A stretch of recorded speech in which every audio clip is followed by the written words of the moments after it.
W is 1. W is 1.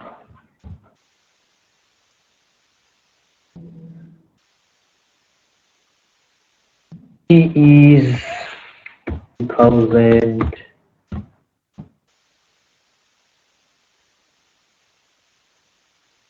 X1 plus X2 is 350. And that is shown there, that W over 2T times X1 plus X2 times X1 minus X2 is 17.5. That is X1. X2 is 275. X2 is 75. Yeah, X2 is 75. X2 is 75, and that is the correct answer. X2 is 75 and X1 is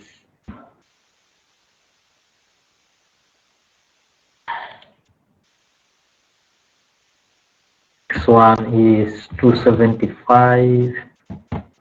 X2 is 75 meters. That's the correct answer. X1 is 275. X2 is 75. That's the correct answer. When we have that, we can now go back and calculate the Y1 and Y2. And calculate Y1 and we can calculate Y2. Because initially we wrote the equation of Y1 and Y2 in terms of X1 and X2. And of course the T was there, working tension in the conductor was there. We did know the value of T, but we did not know the value of X1 and X2. Now we have X1 and X2, we can calculate the exact value of Y1, Y2 for those two corresponding segs. So what are the values of Y1 and Y2? What are the values of Y1 and Y2? One is 18.9, that is correct.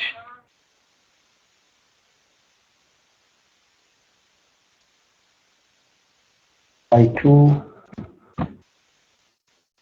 1.40 or 41. Okay, these are the correct values of Y1 and Y2. Everyone should take note of that, because I'm going to grab these things off to start the next step. So X1 we got 275, X2 is 75 meter, and Y1, by using the values of X1, we get Y1 is 18.91, Y2 is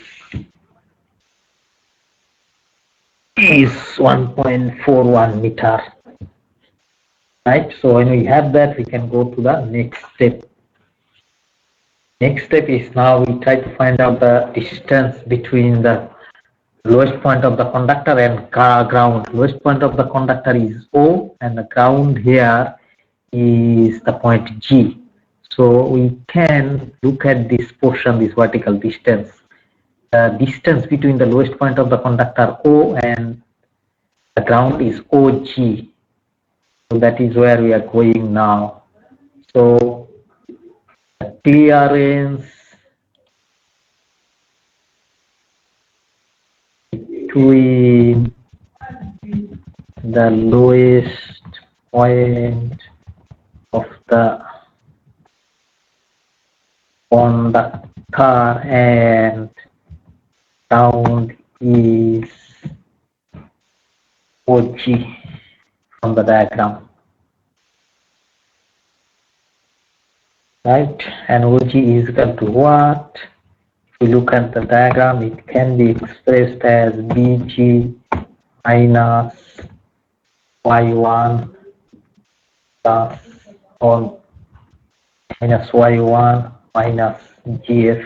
Can you find out that from the diagram? If it is clear to you, we have the BD vertical distance here. From BD, if you subtract Y1, then you come to this, and then from that, if you subtract GF, then you get OG. Is that clear? Find out that one, because you have BD. BD is what? It is 20 plus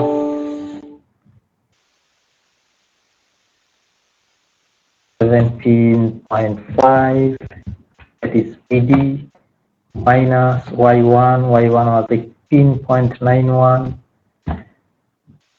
minus TF. TF is what?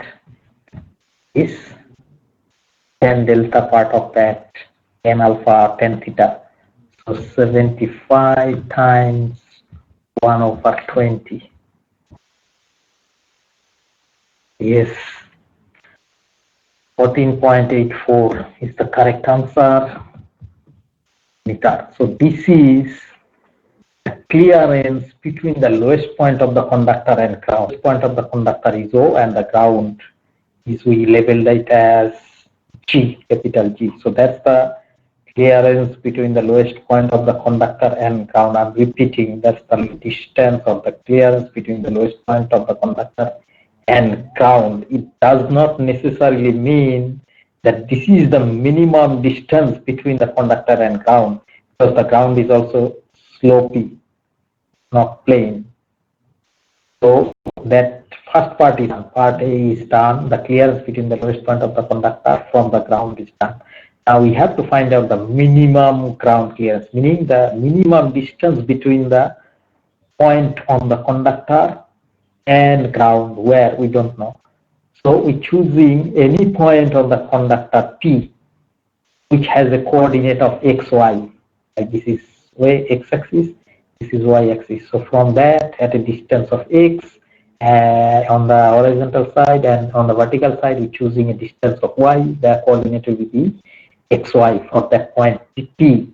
We're trying to find out if that point is going to be giving us the minimum ground clearance or not. So we write the equation of the slope first. Equation of the slope.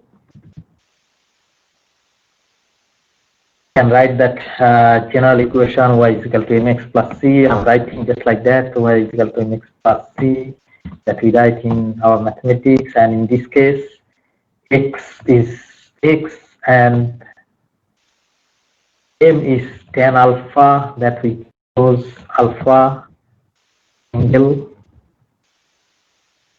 of that gradient, and c is what? Actually minus OG. If you look at the diagram, negative OG, because the origin is AR and the slope is going like this, so it's minus OG.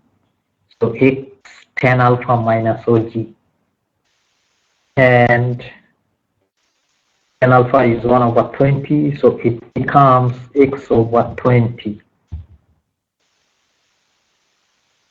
minus OG. We have it already, which is 14.84. Does it make sense?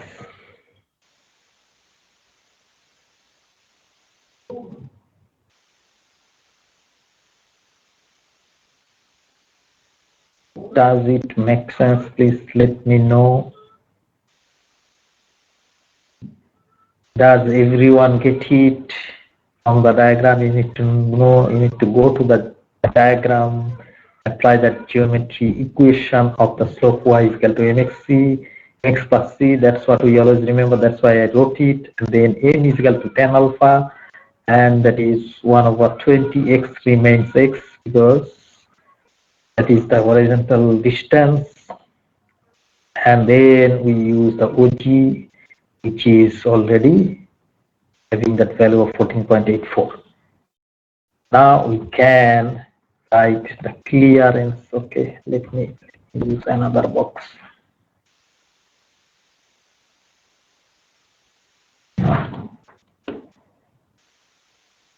Clearance from the ground at point P, which has coordinate of x and y. What will be the clearance? Let's say C1, which is able to express it in terms of vertical distances, minus x/20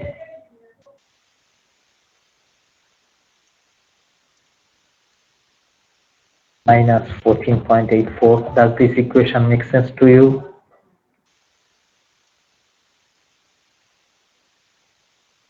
That is the distance y, and then minus this distance, because when you reach here point P, this will be the distance below the x-axis, and that will be that one, because we're following that equation of the slope. Just you need to replace that x value here, you will get the distance here, and then that is y. So that's that one. So if that is that, we can write C1 now is equal to y is what? Y x squared over 2t. Like those previous equations, that is y x squared over 2t, and then the other things remain same. So x over 20, and then I just break it, remove the bracket, so it will be plus 14.84.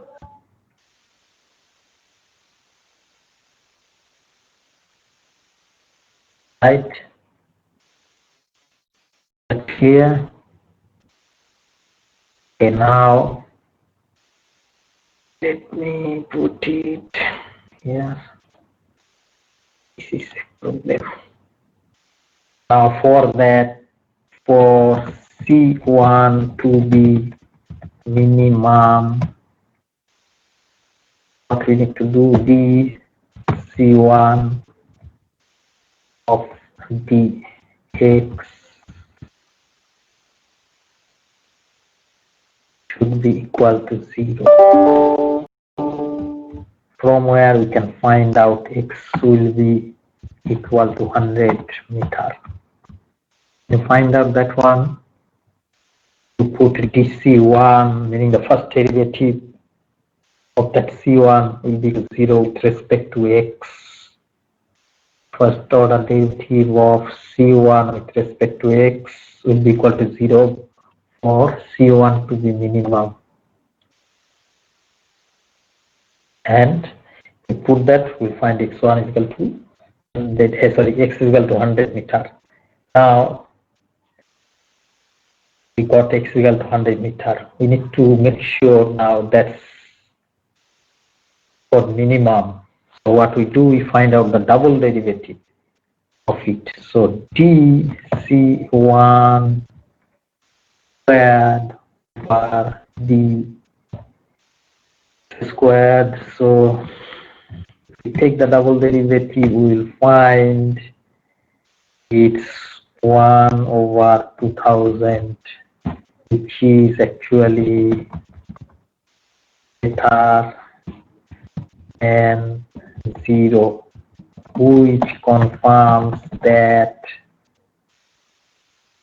this is a condition for minimum value. Does that make sense from mathematics?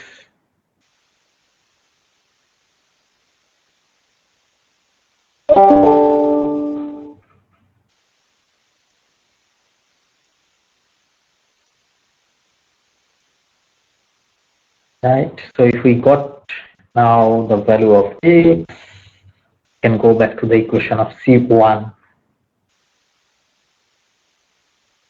So if we use C1 to wx squared over 2t,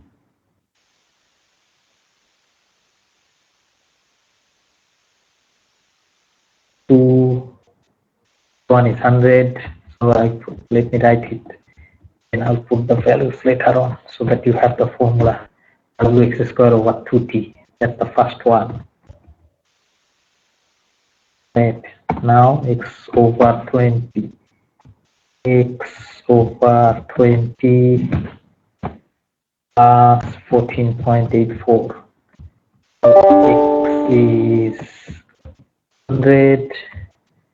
We have 1.0 already. P we have 2000 already. So what will be the value of C1 now? You find out the value of C1 and tell me what is the value of C1 for your calculation. 12.34. Yes, that is the correct one. Thank you very much. 12.34 meter. And can you see that the lowest point of the conductor O and the ground was separated by a distance of 14.8 meter.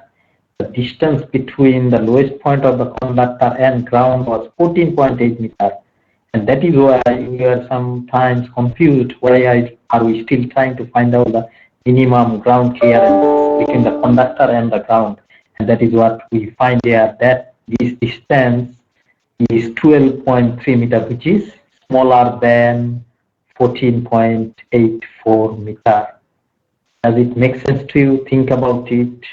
Then you will understand the difference between the question that is asked in section A and section B. It's very important to understand and realize it through the diagram and the answers that we have got. Two values, 14.84 and 12.34. Now it is different, the distance between the lowest point of the conductor and ground and the minimum ground clearance. Minimum ground clearance is not happening at the lowest point of the conductor. Does everyone get that?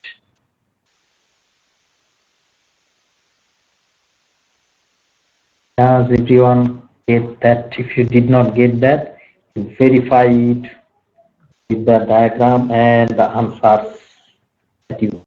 Two answers, 14.84 and 12.34. Everyone got it? So this was actually the last one that I wanted to do in this chapter. From Monday I'll start the next chapter. But again, it will be an introductory session. The next chapter will be on transmission line parameters, meaning we will focus on two main things: calculation of inductance and calculation of capacitance of transmission line conductors for various configurations. And for that, I will have to start with introduction. Like I said, there will be a first introductory session on each and every chapter, on which I wouldn't ask any question in test and exam. So that will be starting in the first half of Monday is the double lecture.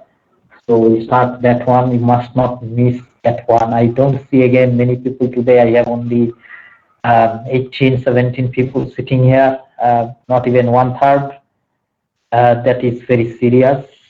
So if you're missing opportunity, you're missing it out. There is no way that these days are going to come back in your whole life. That's all I can say. I sometimes used to say that the student life is the second best part of our life. Student life is the second best part of our life. So you enjoy that as much as you can. Once you finish your life, you're never going to get that back. And the life you will be in is going to be the hard one, and it's not good as compared to students' life. It's worse. And the worst one will be the last one. Thank you very much. Keep well. If you have any question before we close, you can